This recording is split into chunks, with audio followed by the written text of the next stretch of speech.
Gen Z के बाद अब जेन अल्फा ने पूरे देश में तहलका मचाया हुआ है।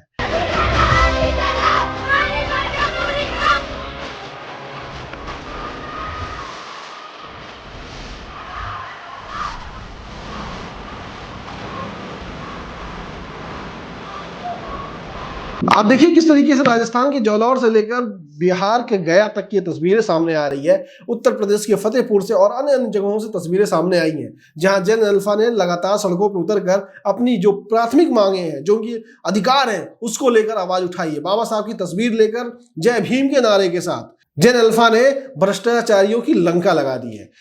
शिक्षा विभाग और सरकार से हमारी ये मांग है कि पीएम स्कूल और यहाँ पे एक भी टीचर है, सेकंड ग्रेड के एक भी टीचर नहीं है, और फर्स्ट ग्रेड है उनके अंदर 2 टीचर है, एक है हिस्ट्री के और एक है हिंदी के। और हिस्ट्री के जो टीचर है वो प्रिंसिपल का पद संभाले, तो उनको भी टाइम मिलता है तो भी पढ़ाते, लेकिन ऑब्वियसली भी काम बहुत है तो वो करने पड़ते। तो इनसे हमारी मांग है सेकंड ग्रेड, फर्स्ट ग्रेड और थर्ड ग्रेड, L1 L2 सभी के टीचर लगाए, वरना तब तक न तो स्कूल का लॉक खुलेगा, 10 बजे तक कोई नहीं आया तो हम रोड ब्लॉक करेंगे।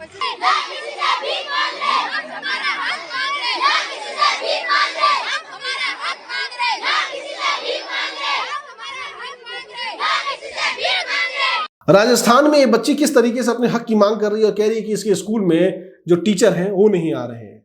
वहीं दूसरी तरफ फतेहपुर में बच्चे कह रहे हैं कि हमारे स्कूल में पानी की सुविधा नहीं है, हमारे स्कूल में बेंच सही नहीं है, हमारे स्कूल में साफ सफाई नहीं है।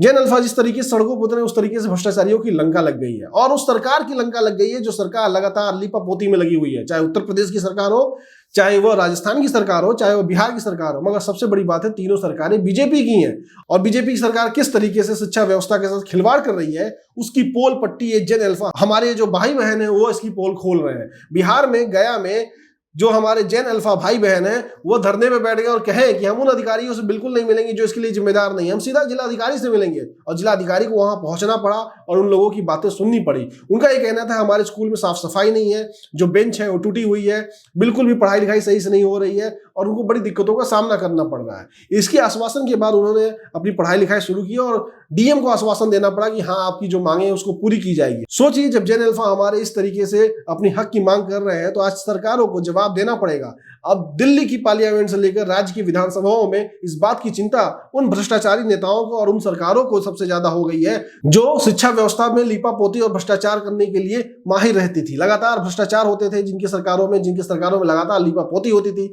आज के समय में बहुत सारी ऐसी किताबें हैं जो अभी भी प्राइमरी स्कूलों में नहीं पहुंच पा रही हैं। उत्तर प्रदेश में बड़े पैमाने पर प्राइमरी स्कूलों को बंद कर दिया गया, बच्चों को काफी दूर पैदल जाना पड़ रहा है। मगर अब जेन अल्फा सड़कों पे आ चुका है, चाहे वो राजस्थान के मुख्यमंत्री हो, चाहे उत्तर प्रदेश के मुख्यमंत्री हो, चाहे वो बिहार के मुख्यमंत्री हो। अब उनको जवाब तो विधानसभा में देना ही पड़ेगा, आखिर स्कूलों में सुविधाएं क्यों नहीं है। सबसे बड़ा सवाल है कि जिस तरीके से जंतर मंतर पर जेनजीओ ने धरना प्रदर्शन किया, ठीक उसी तरीके से जेन अल्फा ने अपने हक के लिए विद्यालयों पर धरना प्रदर्शन किया और उनकी जो मांग थी वो मांग पूरी तरीके से जायज थी। आप इस पूरे मामले को किस तरीके से देखते हैं, जो भी आपकी राय है कमेंट बॉक्स में जरूर रखिएगा। नमस्कार।